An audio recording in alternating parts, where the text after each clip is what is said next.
Hello everyone, welcome to our YouTube channel. In this video, we are going to discuss about the chapter Light of Class 10 CBSE.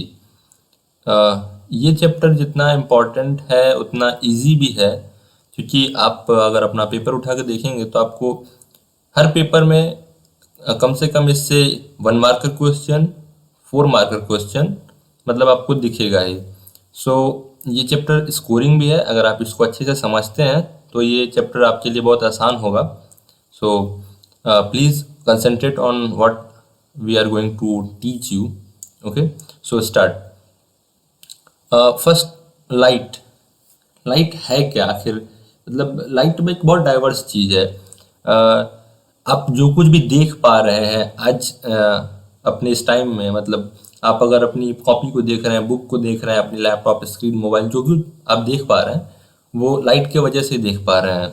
और जो सबसे ultimate source of light है, यानी जो हम यूँ कह सकते हैं जिसकी वजह से हम हर चीज़ देख पाते हैं, जो चीज़ हमारे लिए विजिबल है, वो सन है। क्योंकि जो रे हमारे आंखों तक पहुंचती है वो सन से ही पहले निकलती है। मतलब फर्स्ट ऑफ ऑल लाइट का जो बेसिक जो मॉडल है, या फिर जो बेसिक जो डेवलपमेंट सोर्स मान सकते हैं, वो हम लाइट को सन से रिलेट करके मान सकते हैं। फर्दर हमने खुद डिस्कवरी की, मतलब ह्यूमंस ने खुद डिस्कवरी की, जिससे आग निकाली, आग को खोजा गया, फिर बल्ब बनाए गए। ये फर्दर ह्यूमन की आगे हिस्ट्री को मॉडिफाइड करता गया, जो हमने आगे अलग अलग तरह के इन्वेंशंस किए। लेकिन जो कुछ भी आज देख पा रहे हैं, देख पा रहे हैं, वो सब कुछ लाइट के ऊपर ही डिपेंड कर रहा है। ओके, स्टार्ट करते हैं लाइट की डेफिनेशन से। अगर एग्जाम में आता है कि व्हाट इज लाइट, वैसे एग्जाम में ये क्वेश्चन आने वाला नहीं है, बट हाँ, अगर एक जनरल पॉइंट ऑफ व्यू से आपसे अगर कोई पूछता है कि व्हाट इज लाइट, लाइट है क्या, आप डिफाइन कर सकते हैं लाइट को। Light is a form of energy which gives a sensation of site. Light energy का वह फॉर्म है जो हमें कुछ देखने की अनुभूति देता है। जैसे आपने क्लास 9 में पढ़ा होगा साउंड एनर्जी, और उसके प्रीवियस क्लासेस में 6-7 में परहैप्स आपने हीट एनर्जी पढ़ी होगी। तो हीट क्या है? हीट भी एक एनर्जी का फॉर्म है जिससे कोई चीज कितना गर्म है, कितना ठंडा है, यानी कि सेंसेशन ऑफ इट्स टेम्परेचर, वो हमें पता चलता है। उसी तरह साउंड क्या है? आपने कुछ बोला, वो मेरे कानों तक आया, तो साउंड एनर्जी का वह फॉर्म है जिससे आपकी वॉइस, यानी हमको कोई चीज सुनाई देने की अनुभूति होती है। जो चीज हमको सुनाई देती है तो वो क्या निकली? साउंड एनर्जी निकली। अब लाइट एनर्जी क्या है? लाइट वो एनर्जी है, या फिर वो एनर्जी का फॉर्म है जिससे हमें कोई चीज दिखाई दे। ठीक है, एक बहुत ही डिबेटिंग टॉपिक है लाइट की नेचर। मतलब जैसे साउंड का हमने नेचर पढ़ा था ना, साउंड वेव नेचर का होता है। साउंड वेव पूरा, मतलब साउंड की स्टडी हमने किस बेसिस पे की थी? वेव के बेसिस पे की थी क्लास 9 में। और वैसे ही हीट की भी आपने जब स्टडी करेंगे आप, वैसे लोअर लेवल पे उतना कुछ पढ़ाया नहीं जाता, बट जब आप आगे 11th में स्टडी करेंगे हीट को, तो हीट को भी आप वेव की तरह ही मान के हीट वो क्या बोलते स्टडी करेंगे। बट लाइट को क्या मान के स्टडी किया जाए, ये एक बहुत ही डिबेटिंग टॉपिक है। लाइट को हम वेव माने या पार्टिकल माने, ये डिबेट बहुत सालों तक चला। आप क्लास 12th में जाएंगे तो आपको पढ़ाया जाएगा लाइट के ड्यूअल नेचर ऑफ रेडिएशन के बारे में। अभी करेंटली न्यूटन, हाइजेंस, इन सारे साइंटिस्ट और स्पेशली सर आइंस्टीन की बातों को लेकर लाइट को अभी हम दोनों नेचर को मानते हैं। यानी light has a dual nature, it has a wave nature also and a particle nature also. ये आपके नॉलेज के लिए था, इसको आप नॉलेज में रखें। मे बी क्वेश्चन एग्जाम में ये आ सकता है कि what is the nature of light, so you must have to write light has dual nature, it has a particle nature as well as the wave nature. Okay, उसके बाद सम sorts of definition आती हैं, like rays क्या है, what is rays? Light travels in straight line and one such straight line to denote the direction of light is known as light ray. Okay, and उसके बाद आती है beams. Light क्या है? देखो यहाँ पे इसमें लिख रखा है कि लाइट ट्रेवल्स इन रेज, मतलब लाइट रेज में ट्रेवल करती है। या यूं कहें कि हमें लाइट का पाथ अगर शो करना हो तो हम कैसे शो करेंगे? अगर लाइट यहाँ से इस पॉइंट से, इस रेड पॉइंट से अगर ओरिजिनेट होके इस डायरेक्शन में जा रही है, तो उस रास्ते को बताने के लिए हमें जिस चीज की सहारा लेना पड़ता है, हमें जिस you know what, mathematical annotation कह लो, या फिर जो हमने डायग्राम बनाते हैं, जो हम फिगर बनाते हैं, उस फिगर को ही रे कहते हैं, ठीक है। रे हमें ऐसे दिखाई देती नहीं है, बट जो लाइट आती है वो रे के ही फॉर्म में आती है। उसके पे भी आगे डिस्कशन होती है कि लाइट हमारे पास तक जो आती है वो किस फॉर्म में आती है, वेव बन के आती है, पार्टिकल बन के आती है। तो लाइट ऐसे स्मॉल स्मॉल पार्टिकल्स बन के आती है जो एक दूसरे से आपस में ऐसे सटे हुए होते हैं कि वो एक स्ट्रेट लाइन फॉलो पाथ करते हैं, एक स्ट्रेट लाइन फॉलो करते हैं, जो हमें लगती है कि रे आ रही है। इन स्मॉल स्मॉल पैकेट्स को हम क्वांटा कहते हैं। ये आगे की चीजें हैं, आपको आगे पढ़ाई जाएंगी। इसको हम क्वांटा कहते हैं, क्वांटा, ओके। और उसके बाद बीम आता है। What is beam? So single light ray is light ray, और single line to denote the direction of light is known as light ray, and the bunch और collection of light rays is known as beam. So आपके definition हमने यहाँ पे लिख रखा है, आप यहाँ से भी याद कर सकते हैं। Beam is a collection of rays and ray is the part taken by the light. मतलब इसने बताया है कि बीम क्या है, रेज का कलेक्शन है, और रे क्या है, जो लाइट के द्वारा जो पाथ फॉलोड किया जाता है, उस पाथ को एनोट करने के लिए जो चीज हम इस्तेमाल करते हैं वो लाइट रे है, ठीक है। एंड फर्दर आगे आती है कितने प्रकार के बीम होते हैं, मतलब what are the types of beam. So there are 3 types of beam basically. You can see that parallel beam, parallel lines, you know very well, parallel beams and converging beam, and then diverging beam. So what is converging beam? Parallel beam तो आप सब लोग समझ रहे होंगे, parallel lines जिसके बीच की distance हमेशा इक्वल होती है हर पॉइंट पे। आप देखें, यहाँ देखें, यहाँ देखें, and they never intersect each other. आप कह सकते हैं इन्फिनिटी पे जाके मिलती है, ओके।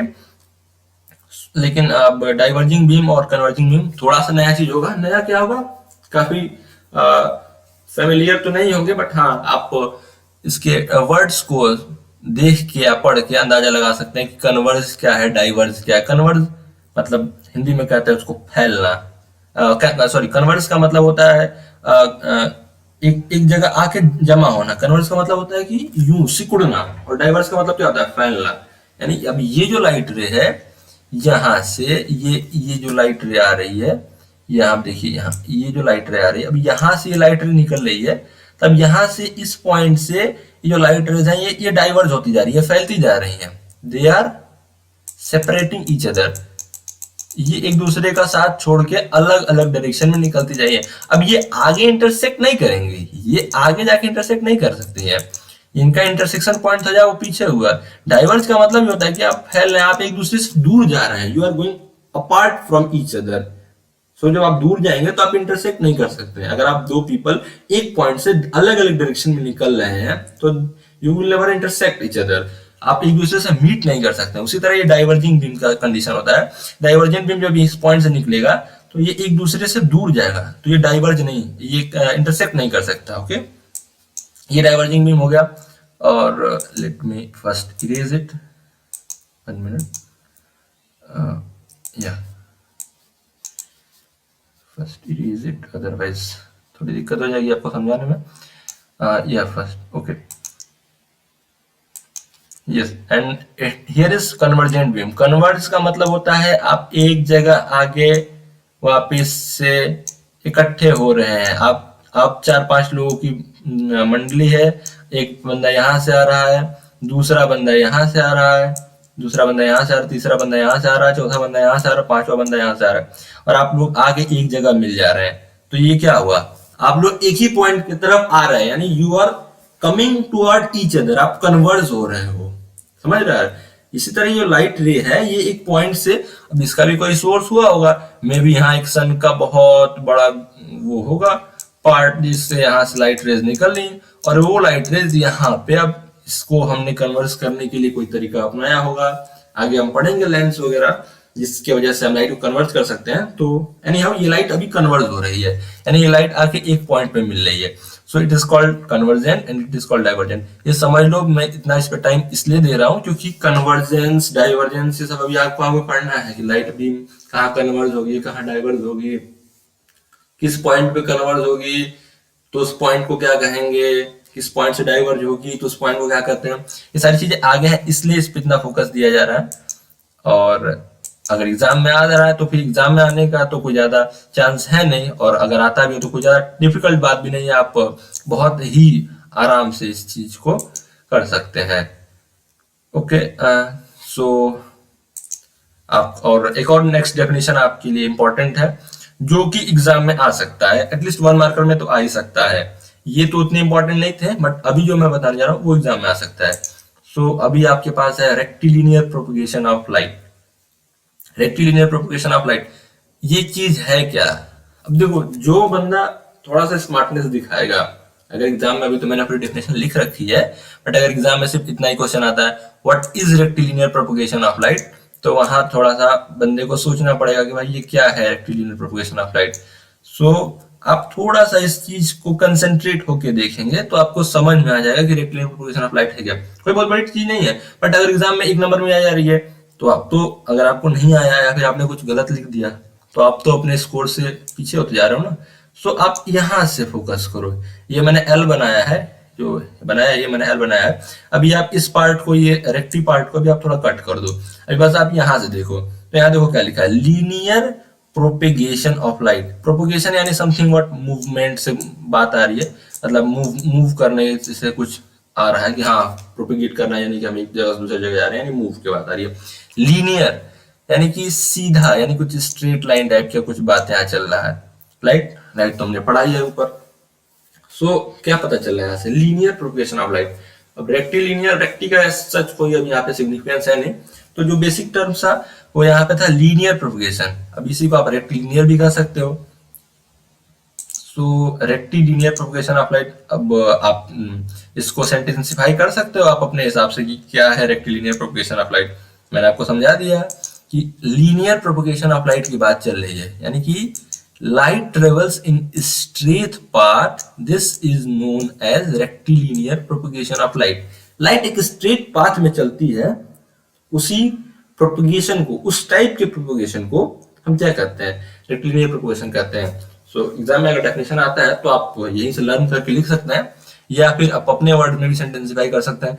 खैर अभी मुझे नहीं लगता कि यहाँ कोई आपको ज्यादा विशेष सेंटेंसिफाई करने की जरूरत पड़ी, क्योंकि यहाँ ये ऑलरेडी बहुत आसान डेफिनेशन है कि light travels in straight path, this is known as rectilinear propagation of light. Okay, I hope को यहाँ तक सारी चीजें आपको क्लियर होंगी, इसमें ऐसा कुछ डिफरेंट चीज थी नहीं। उसके बाद आता है reflection of light. What is reflection of light? ये यहाँ से जो चैप्टर का नाम था ना, लाइट रिफ्लेक्शन एंड रिफ्रैक्शन, तो उसमें जो रिफ्लेक्शन वाला पार्ट है अभी वो स्टार्ट होने जा रहा है।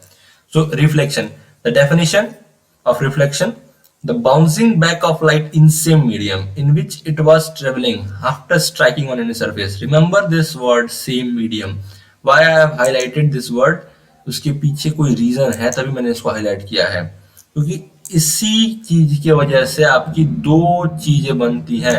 एक तो आपका रिफ्लेक्शन पार्ट बनता है, और यही चीज अगर चेंज हो जा रही है तो आपका रिफ्रैक्शन पार्ट बनेगा।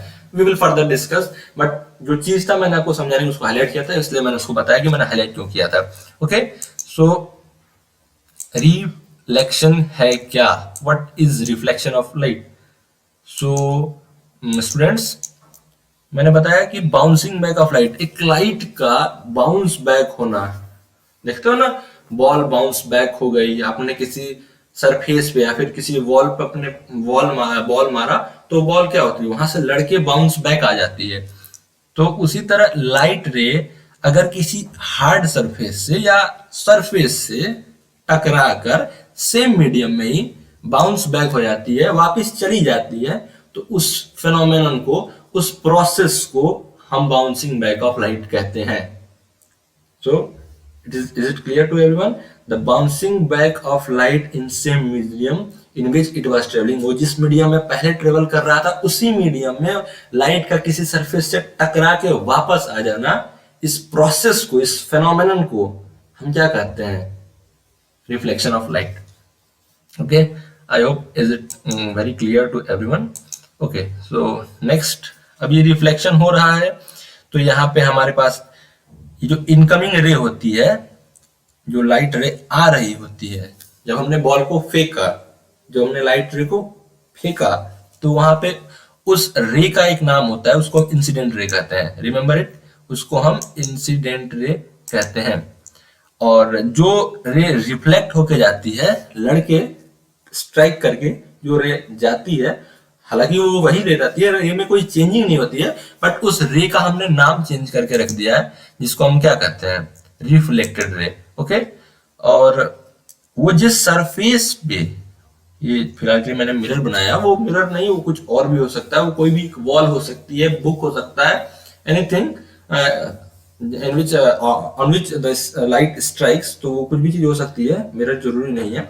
तो वो जिस सरफेस से लाइट टकरा रही है और जिस पॉइंट पर टकरा रही है, अगर उस पॉइंट पर हम एक परपेंडिकुलर लाइन ड्रॉ करते हैं, वो जिस पॉइंट पर टकरा रही है किसी सरफेस की, ये पॉइंट है मेरा, ये मेरा पॉइंट है, इस पॉइंट पर टकरा रही है, उस पॉइंट पे अगर हम सरफेस पे एक परपेंडिकुलर लाइन ड्रॉ करते हैं, ये एक लाइन है जो परपेंडिकुलर मतलब वो लाइन उस सरफेस से 90 डिग्री एंगल बना रहा हो। कितना एंगल बना रहा हो? 90 डिग्री एंगल बना रहा हो, तो उसे हम क्या कहते हैं? Normal line to that surface. those such lines which makes 90 degree on the surface is known as normal line। इस नॉर्मल लाइन का कुछ सिग्निफिकेंस है, उसी को हम आगे फिर भी फर्दर डिस्कस करेंगे, तो इसलिए इस नॉर्मल लाइन को समझना जरूरी है।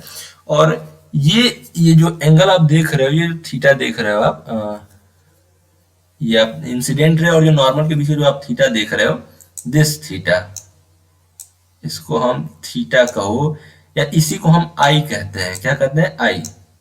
इसी को हम आई कहते हैं, आई, इसी को हम आई कहते हैं, और इसको हम आर कहते हैं। So the angle made by incident ray and the normal is known as angle of incidence। Remember, angle of incidence, which is represented by small letter I, and the angle made by the normal and the reflected ray is known as angle of reflection। It is denoted by small r। Okay, so इतना point अगर आपको clear है तो अब हम next चीज पे चलेंगे। अब ये लाइट है, आ रही है, जा रही है, तो इसके बेसिस पे कुछ ऑब्जर्वेशन होते हैं, और ऑब्जर्वेशंस के बाद हम कुछ लॉज बनाते हैं जो कि हमें पढ़ने होते हैं, और वो लॉज हैं आपके सामने, ये laws of reflection of light. Light जब रिफ्लेक्ट होती है तो कुछ सर्टेन रूल्स को फॉलो करती है, सर्टेन लॉज को फॉलो करती है। जैसे जब हम बाइक चलाते हैं तो हमें भी कुछ लॉज को फॉलो करने पड़ते हैं जो गवर्नमेंट द्वारा बनाए गए हैं, लाइक हेलमेट पहनना, ड्राइविंग लाइसेंस रखना। सिमिलरली जब लाइट किसी सरफेस से स्ट्राइक होकर जब जाती है, रिफ्लेक्ट होती है, तो उसे भी कुछ लॉज को फॉलो करने पड़ते हैं, या यूं कहें वो कुछ लॉज अपने आप फॉलो करती है, जिसको हम ह्यूमंस ने ऑब्जर्व किया और उसे पेन डाउन किया, जिसे हम laws of reflection of light कहते हैं। सो इसको समझते हैं, laws of reflection of light है क्या। So incident ray, reflected ray and the normal at the point of incidence all lies in same plane। क्या लिखा है मैंने? on नहीं लिखा है, all lies in same plane। ये जो बात है ये बहुत छोटी सी बात है, बट समझ में नहीं आती है कि भाई इन सेम प्लेन कहो, ऑन सेम प्लेन कहो, क्या ही फर्क पड़ता है भाई। ग्रामर है, अब ग्रामर है तो थोड़ा बहुत भाई खेल दिखाएगा ही, बहुत तंग करता है ग्रामर सबको। हाँ, तो अभी मैंने आपको ये जो फिगर दिखा रखा है ना, ये देखो, ये जो मैंने थोड़ा इसको, वो जो पीछे वाली फिगर था उसको मैंने थोड़ा सा रोटेट कर रखा है। तो अब यूं समझ लो जैसे ये एक रूम का एक फेस है, ठीक है। ऐसे ऐसे कई फेस होंगे ना, ऐसे आगे ऐसे क्यूबाइड आप लोगों ने बनाए होंगे, ऐसे ऐसे क्यूबाइड ऐसे बनते हैं ना, यूं ये क्यूबाइड टाइप का बन जाएगा।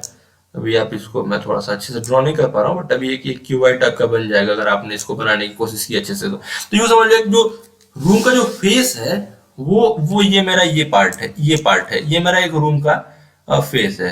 थोड़ी गंदगी ज्यादा होगा, ये इसको थोड़ा साफ किया जाए, ठीक है।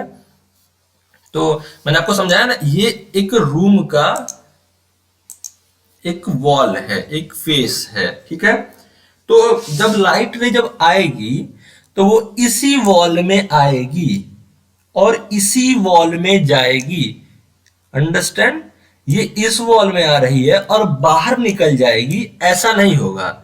या इस वॉल में आ रही है, और यूं समझ लो कि मतलब बाहर निकलने का मतलब है कि किसी दूसरे फेस में एंटर हो जाए, ये पॉसिबल नहीं है। This is not the possible case to be happen. जो पॉसिबल केस है वो एक ही है कि जो लाइट है वो आए एक फेस में और जाए उसी फेस में। क्योंकि हमने ऊपर पढ़ा था ना, एक तो मीडियम चेंज नहीं होना चाहिए। तो आप यूं कह सकते हो कि अगर आपने एक रूम में पूरा पानी भर रखा हो, या फिर आपने एक डिब्बे में पानी भर रखा हो, और एक सरफेस पे पानी है नहीं एक्चुअल में, वो सरफेस थोड़ा सा उससे दूर है, उस मतलब यहाँ ये जो आपने ये जो क्यूबॉइड बना रखा है, एक सेकंड में आपको बना के दिखाता हूँ। ये देखो, ये जो आपने एक रेक्टेंगुलर फेस बना रखा है, ये इसके पीछे है, और ये यहाँ पे है, और यस, अब ये जो फेस है, इसको कहो या ये कहो, यही मैंने उठाया है। अब यूं समझ लो यहाँ वाटर भरा है, बट इससे अटैच नहीं है। तो अगर लाइट रे इसमें आ रही है यूं, और अगर यूं के बदले अगर ये सीधी आ जा रही है ऐसे, तब इसने मीडियम चेंज कर दिया ना। ये पहले वॉल में थी, अब ये इसमें आ गई, पानी में आ गई, समझ रहे हो? तो वहां से भी आप रिलेट कर सकते हो। और ये लॉ बना है, ये ऑब्जर्व हुआ है कि वो सेम प्लेन में ही होती है, मतलब वो एक ही प्लेन में होती है, वो बाहर नहीं आती है, समझ रहे हो? तो क्या क्या बाहर नहीं आता है? Incident ray, obviously, reflected ray, importantly, और नॉर्मल। ये जो तीन चीजें हैं, नॉर्मल कहाँ पे? पॉइंट ऑफ इंसिडेंस पे। मैंने बताया ना कि उसी पॉइंट पे नॉर्मल गिराना है जहां पे इंसिडेंस हैपनिंग हो रहा है। ये नहीं कि आप दूसरी जगह नॉर्मल बना दें, मतलब सरफेस आपका यहाँ है तो नॉर्मल आपने कहीं यहाँ नॉर्मल बना दिया, ऐसे नहीं करना है। जहां इंसिडेंस हैपन हो रहा है वही नॉर्मल बनाना है, eight the point of incidence. तो ये क्या हुआ? आपका फर्स्ट लॉ हुआ कि incident ray, reflected ray and normal at the point of incidence all lies in same plane. ज्यादा दिमाग लगाने की जरूरत नहीं है, बट मैंने आपको समझा दिया है क्या मतलब होता है इन सेम प्लेन का। कुछ बच्चे रट लेते हैं, बट अगर आपको एग्जाम में भूल जा रहा है इन ऑन का डिफरेंस, तो जब एक बहुत इंपॉर्टेंट चीज है, मैं आपको बता दूं कि किसी भी चीज का अगर आपको बैकग्राउंड पता रहता है ना, कोई भी आप डेफिनेशन याद कर रहे हो, थ्योरम याद कर रहे हो, डेरिवेशन याद कर रहे हो, अगर आपको उसका बैकग्राउंड याद रहता है ना कि आप स्टार्टिंग कहाँ से किया था, बीच की चीजें क्या थी, तो आपको समझने में बहुत आसानी होती है, और याद रखना तो बहुत आसान हो जाता है। अनटिल अनलेस अगर आपका बैकग्राउंड क्लियर नहीं है, आप किसी चीज को मगअप करेंगे, रट्टा मारेंगे, और रट्टा मारने वाली चीजें, मतलब आई पर्सनल माई ओपिनियन कि वो ज्यादातर टिकती नहीं है। हाँ ठीक है, आपने रट्टा मार लिया, आप लिख ले जाओगे, मुझे उससे कोई ऐतराज नहीं है, मैं उसका भी आपको बंदोबस्त करके दे रहा हूँ भाई। आप डेफिनेशन लो, लिखो, याद करो, कोई टेंशन नहीं है उसमें। पर क्या जो चीज है वो आप बेसिक बेसिक जो बातें हैं वो अगर आपके माइंड में फिट है तो आप भूलोगे ही नहीं। अब इन ऑन आपको भूलेगा ही नहीं। आप इन ऑन को, मैंने आपको बताया ना कि आप याद कर सकते हो, पानी, मीडियम, समझ रहे हो? तो जो जो चीजें हैं वो आप एक बार अच्छे से बैकग्राउंड तैयार करके करोगे ना, तो आपको लॉन्ग टर्म तक याद रहेंगे। ठीक है, ये फर्स्ट लॉ था, incident ray, reflected ray and normal at the point of incidence all lies in same plane. Okay, second law पे आते हैं। सेकेंड लॉ आपका है angle of incidence is always equal to the angle of reflection. Angle of incidence मैंने आपको बताया, angle made by incident ray and normal, इसको हम आई से डिनोट करते हैं, and angle made by reflected रे, this is your reflected ray, let me note this, ये आपका रिफ्लेक्टेड रे और ये आपका नॉर्मल, इससे ये जो एंगल बनता है इसको हम आर कहते हैं। तो ये हमेशा ही एक दूसरे के बराबर होंगी। ये ऑब्जर्व फिनोमेनन है जिसको हमने ऑब्जर्व किया है, एक बार नहीं कई बार ऑब्जर्व किया है, उसके बेसिस पे हमने लॉ बनाया है। ठीक है, सो ये आपका इंपॉर्टेंट लॉ है, I is equals to R. Important in the term, आप सिर्फ एग्जाम में कोई चीज आ रही है इसलिए इंपॉर्टेंट नहीं हो जाती कि वो चीज एग्जाम में आ रही है। एग्जाम में आने से ज्यादा इंपॉर्टेंट है कि वो चैप्टर का बेस बना रही है। हो सकता है कुछ ऐसी चीजें हैं जो आपके आगे आप पढ़ोगे इस चैप्टर में, वो एग्जाम में आए और उसका बेसिस यहां से बन रहा हो, तो अल्टीमेटली ये बेस हुआ ना उसका। तो ये जो आई इक्वल्स टू आर है, ये एक बेस बना रहा है आगे आने वाली अदर चीजों के लिए। So the important laws you must learn, laws of reflection of light. Okay, यहां तक आपको सारी बातें समझ में आ गई होंगी। अब हम देखेंगे जैसे दो टाइप के रिफ्लेक्शन होते हैं, यहां मैंने नोट में रखा है, there are two types of reflection, regular and diffused. अब यूं मत समझिए कि बस रिफ्लेक्शन मिरर से ही होगा, कि मिरर पे आपने लेजर लाइट दी, टॉर्च की लाइट दी, वो रिफ्लेक्ट होके वॉल की दूसरे साइड आपको दिख रही है, वही रिफ्लेक्शन है। ना ना ना, ये मत आप सोचो। रिफ्लेक्शन वो हर एक चीज है जो आपको कोई चीज दिखाने में मदद करती है। यानी कि लाइट आपके हर एक चीज पे फॉल होती है और वहां से वो रिफ्लेक्ट होती है, समझ रहे हो? जैसे अगर मैं यहां से ये एक बुक बनाऊं, बुक का एक फेस बनाऊं, और ये इतना पॉलिश ना हो, मिरर जैसा ये पॉलिश ना हो, मिरर देखते हो ना कितना एकदम स्मूथ रहता है, कोई खुरदुरापन नहीं। स्क्रैच की बात नहीं कर रहा हूँ, स्क्रैच भी खुरदुरापन होता है, बट स्क्रैच उतना खुरदुरापन नहीं दे पाता है। जैसे अभी आप अपने रफ पेपर की सीट उठा के देखना, उसको जब आप ऐसे हाथ जब फेरोगे तो वो खुरदुरा दिखेगा। वही आप कोई अच्छे कंपनी के A4 साइज का पेपर उठा के देखना, वो थोड़ा स्मूथ दिखेगा। तो डिफरेंस आया ना। बट वो स्मूथनेस भी मिरर के कंपैरिजन में कम स्मूथ होगा। तो लाइट जो है वो हर एक सरफेस से रिफ्लेक्ट होती है।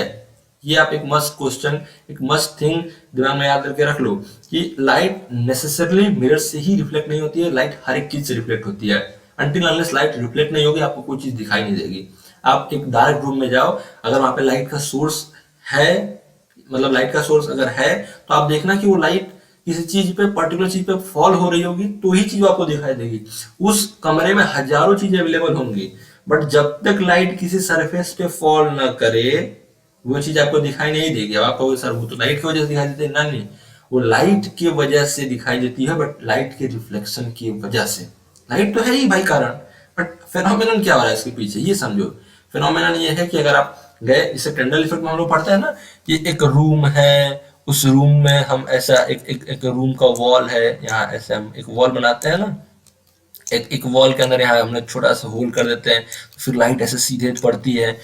तो अब जब लाइट यहाँ ये पड़ रही है, तो उसके बाद इस ऑब्जेक्ट पे ये लाइट पड़ने के बाद, अब ये, अब क्योंकि हमने पढ़ा है कि लाइट सिंगल रे में आएगी नहीं भाई, अब लाइट है, सनलाइट में आती है तो कई सारी उससे रेज आ रही हैं, बीम्स आ रही हैं, बेसिकली रे क्यों कहें हम, तो बीम कहेंगे, यानी उससे कई सारी रेज आ रही हैं, तो हजारों लाखों रेज आती हैं, और वो अलग अलग जगह, मतलब एक ही पॉइंट से जब कई रेज हैं तो ऑब्वियस सी बात है कि एक पॉइंट पे तो गिरेंगे नहीं, वो सरफेस के कई सारे पॉइंट्स पे गिरेंगे।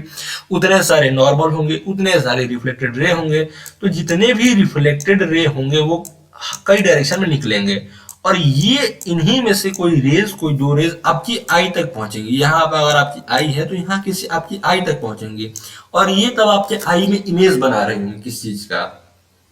तो हमें जब कोई चीज दिखाई देती है वो तभी दिखाई देती है जब वो किसी चीज पे लाइट पड़ती है, उससे लाइट रिफ्लेक्ट होकर हमारी आंखों में आती है और हमारी रेटिना पे इमेज बनता है। आई होप कि इतनी सारी पॉइंट्स आपको क्लियर होंगी। So there are two types of reflection, regular and diffuse. So diffuse reflection वो रिफ्लेक्शन होती है, those reflection which are not happens by smooth surfaces, यानी जो स्मूथ सर्फेसेस से ना हो, वो खुरदुरे कह सकते हो या रफ सर्फेसेस से कह सकते हो।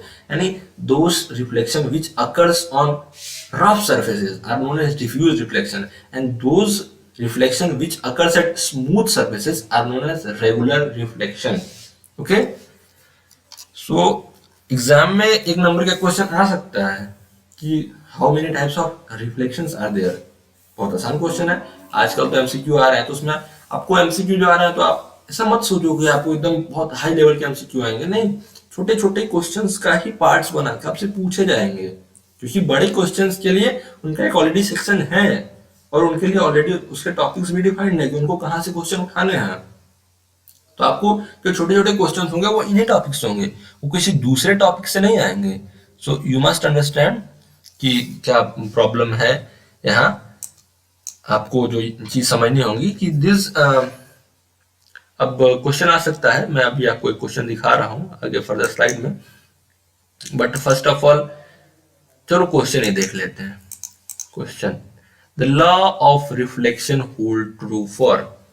क्वेश्चन है कि लॉ ऑफ रिफ्लेक्शन किस चीज के लिए ट्रू है। तो यहाँ आपके सामने ऑप्शंस हैं, आप ऑप्शन देख पा रहे होंगे। आपके सामने एक ऑप्शन है plane mirror only, plane mirror की बात नहीं हो रही है, प्लेन मिरर्स ओनली, सिर्फ प्लेन मिरर के लिए नहीं, गलत। कनकेव मिरर, नहीं, ओनली यहाँ भी लगा दिया कि सिर्फ कनकेव मिरर के लिए। या ओनली नहीं लगा रहता ना, तो फिर अगर एक ऑप्शन में आ जाता है कि ऑप्शन में आ जाता कि लाइक ए और बी बोथ, या फिर सी और डी बोथ, या फिर आपको आंसर में आ जाता है कि आपको क्या क्या लिखना है। कभी कभी ऐसे विवादित क्वेश्चन आ जाते हैं, तो आपको अगर ओनली नहीं दिया रहता तो आप वहां पर सतर्क हो जाते हैं कि ओनली नहीं दिया है, तो आपको उसको भी इंक्लूड करना पड़ता है। आल्दो आगे उस पर डिस्कशन होते नहीं होते हैं कि भाई ये क्वेश्चन गलत था, ये था, बट अगर आप लिखते तो आप एक सेफ जोन में रहते, ठीक है। उसी तरह दिया है इसमें, देखो, ऑल रिफ्लेक्टिंग सर्फेसेस। समझ रहे हो मेरी बात, मैं क्या कहना चाह रहा हूँ? मैंने आपको पीछे बताया ना, दो टाइप के रिफ्लेक्शन होते हैं, डिफ्यूज्ड और रेगुलर। तो डिफ्यूज्ड क्या था? जो रफ सरफेस से हो, और रेगुलर क्या था? जो स्मूथ सरफेस से हो। तो जो लॉ ऑफ रिफ्लेक्शन है वो सारे सरफेसेस के लिए ट्रू है, वो डिफ्यूज्ड हो, रेगुलर हो, इरेगुलर हो, प्लेन मिरर हो, कनकेव हो, कन्वेक्स हो, कोई भी सरफेस हो। और यहाँ पे बेसिकली इसने जो लिख रखा है ना, ऑल रिफ्लेक्टिंग सरफेस, इसको तो ये भी नहीं लिखना चाहिए, इसमें यहाँ पे तो होना चाहिए ऑल टाइप ऑफ सरफेसेस।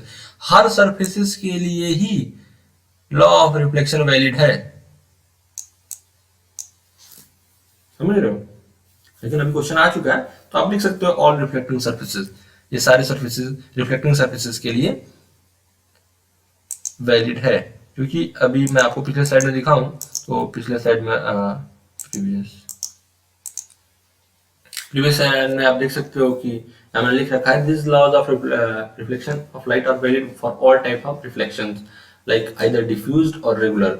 मतलब ये किसी भी टाइप के रिफ्लेक्शन के लिए वैलिड होता है। तो मैंने यही लिख दिया है कि किसी भी टाइप के रिफ्लेक्शन के लिए वैलिड होता है, यानी कि किसी भी टाइप के सरफेसेस के लिए भी हो सकता है। क्योंकि डिफ्यूज रिफ्लेक्शन तभी हो सकता है जब वो सरफेस रफ हो, यानी सरफेस कोई भी हो, स्मूथ को छोड़ के। समझ रहे हो बात ना? तो ये एक इम्पॉर्टेंट चीज था, आप डेफिनेटली इसको याद कर लेना अच्छे से। थोड़ी यहाँ पे गंदगी हो गई है, मैं इसको क्लियर कर देता हूँ, अदरवाइज आप बाद में कंफ्यूज हो जाओगे कि सर ने क्या लिख दिया है। ओह सॉरी सॉरी, यहाँ पे और थोड़ा गलती हो गया। Yes, so let me erase all that. So for a clean and clear view you must, okay, so ये आप क्वेश्चन भी देख लो। क्वेश्चन को मैं छोड़ दे रहा हूँ, क्वेश्चन इसलिए क्योंकि मैंने ट्रिक इसलिए लगाया क्योंकि सारे सर्विसेज के लिए है। खैर आंसर में लिखा है 12 रुपये, तो आप वो देख लेना। ओके, अब बहुत ही एक इम्पॉर्टेंट और मज़ेदार टॉपिक की तरफ बढ़ते हैं, जो हमें अब चैप्टर के आगे, चैप्टर को मतलब आगे ले जाने में मदद करेगा। वो है इमेज। What is image? ठीक है, क्योंकि अब जो चैप्टर में आगे आने वाली चीजें हैं वो बस यही है, इमेज फॉर्मेशन। ठीक है, क्वेश्चन भी यहीं से आएंगे, इमेज फॉर्मेशन। मतलब इस पर्टिकुलर स्लाइड से नहीं आएंगे, आगे इमेज के ही बारे में चर्चा होंगी, इमेज कैसे बनते हैं, कितने प्रकार के इमेज होते हैं, so all that. So let's discuss what is image. आप शीशे के सामने खड़े होते हो तो उसमें आप किसको देखते हो? जाहिर सी बात है अपने आप को देखते होगे, या अगर आजू बाजू कुछ लाइटिंग होंगी या फिर वॉल होंगे तो आप उसको भी देख सकते हो। तो जो कुछ भी आप शीशे के अंदर देख रहे हो ना, अब यूं मत समझो कि आप खुद उसके अंदर घुस गए हो, नहीं नहीं। और ना ही आपका कोई, आप उसने किसी ने फोटो खींच के वहां पे आपको पेस्ट किया, नहीं। जो चीज आप शीशे के अंदर देख रहे हो वही इमेज है। The picture of yourself और anything you are seeing in the mirror is known as image. भाई देखो, मेरा फंडा ये है, डेफिनेशन अपने मन से बनाओ, कंसेप्ट क्लियर रखो, ठीक है। और टेंशन ना लो यार, एग्जाम में नंबर नहीं कटेंगे भाई। डेफिनेशन अगर आप सही लिख रहे हो, आपकी डेफिनेशन मीनिंगफुल है, सेंसफुल है, उससे कुछ सेंस बन रहा है, तो नंबर कोई नहीं काटेगा, टेंशन फ्री रहो।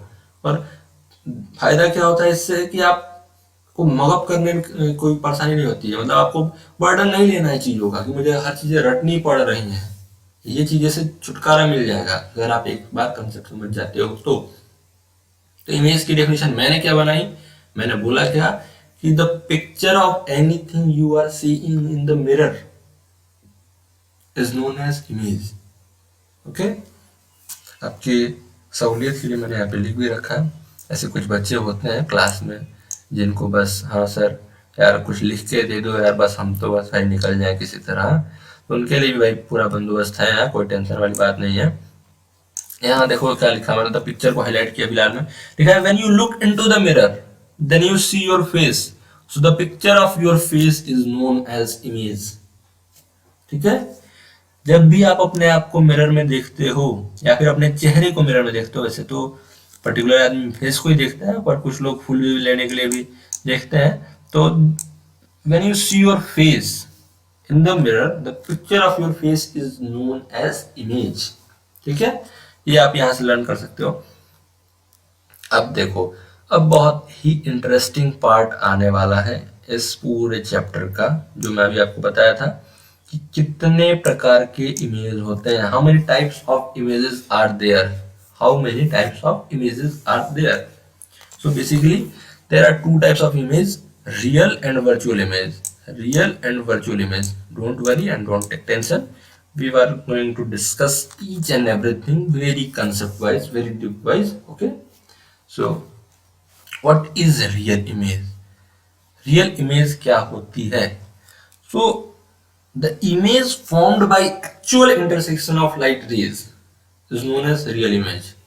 ये एक ऐसा पार्ट है जो आप लर्न तो कर सकते हो बट समझना थोड़ा सा मुश्किल पड़ता है, क्योंकि actual intersection of light raise तो समझ में आ रहा है भाई। एक्चुअल इंटरसेक्शन ऑफ लाइट रे यानी कि यहाँ से एक लाइट रे आ रही है, यहाँ से एक लाइट रे आ रही है, they are intersecting at each other, they are intersecting each other at a point. ये तो समझ में आ रहा है कि ये तुम्हारा रियल इंटरसेक्शन हो रहा है या फिर एक्चुअल इंटरसेक्शन हो रहा है। अब ये वर्चुअल क्या है भाई?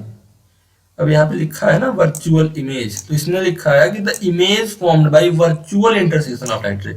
अब ये क्या है भाई, वर्चुअल इंटरसेक्शन क्या है? मतलब जब मैंने पढ़ाई की थी तो भाई मुझे तो यही समझ में आया था ये वर्चुअल का क्या मतलब। हम मान लें कि लाइट इंटरसेक्ट कर रही है, हाँ भाई आप मान लो। वर्चुअल का मतलब है वो चीज जो वास्तविकता में है ही नहीं, वर्चुअल का मतलब यही होता है, आभासी है। आप मान लो ये लाइट इंटरसेक्ट कर रही है, आप मान लो कि यहाँ से सरफेस से लाइट आई, यहाँ से ये कुछ एंगल पे निकल गई, ठीक है, ये इसका नॉर्मल रहा होगा। अब आप मान लो कि अगर लाइट रे इधर जा रही है, तो अगर लाइट रे इधर से आ रही होती, ठीक, और एक लाइट रे मैं आपको और थोड़ा सा फिगर क्लियर करूंगा था। जैसे यहाँ पे एक सरफेस है, ठीक है, और यहाँ से लाइट रे आई, ठीक, यहाँ से लाइट रे चली गई, ठीक, ठीक है। अब देखो ये लाइट रे मान लो कि ये सीधे चली गई ऐसे ऐसे, ठीक है, मतलब इसी के सीधे रेखा में जाएगी, ऐसा नहीं कि यू चीज जाएगी। मैंने थोड़ा बनाने में दिक्कत कर दी है। अभी ये जो लाइट रे है ये एक्चुअल नहीं है, ये क्या है, ये क्या है भाई? अब सरफेस के पीछे तो लाइट जाती नहीं है। कोई अगर मिरर है तो क्या मिरर के पीछे लाइट चली जाती है? आप दीवार पे टॉर्च जला कर देखना कभी, क्या दीवार के पीछे लाइट जाती जाती है? लाइट तो आपको वैसे भी दिखती नहीं है, बट जो भी लाइट से जो हमको जो चीजें दिखाई देती है क्या वो पीछे दिखाई देंगी हमें? नहीं, बट हम मान लेंगे क्योंकि नाम है वर्चुअल, तो हमें मानना पड़ेगा। यही फिजिक्स की एक चीज है जो हमें एजम्पशन पे करनी पड़ती है। हम मानेंगे कि वहां से लाइट वर्चुअली है, वर्चुअली आ रही है। उसका भी एक्सप्लेनेशन है कि वर्चुअल हम कैसे मानते हैं, क्यों वर्चुअल मानते हैं, वो आगे आपको मिलेगा। तो ये इस टाइम के लिए तो अभी आप यही मानो कि एक वर्चुअल रे होती है जो हम मानते हैं, ठीक है। तो जो इमेज एक्चुअल में वर्चुअल इंटरसेक्शन ऑफ लाइट रे से हो रही हो, जो चीज हमें एक्चुअल इंटरसेक्शन ऑफ लाइट रे से न मिल रही हो, वर्चुअल इंटरसेक्शन ऑफ लाइट रे से मिल रही हो, वो है वर्चुअल इमेज।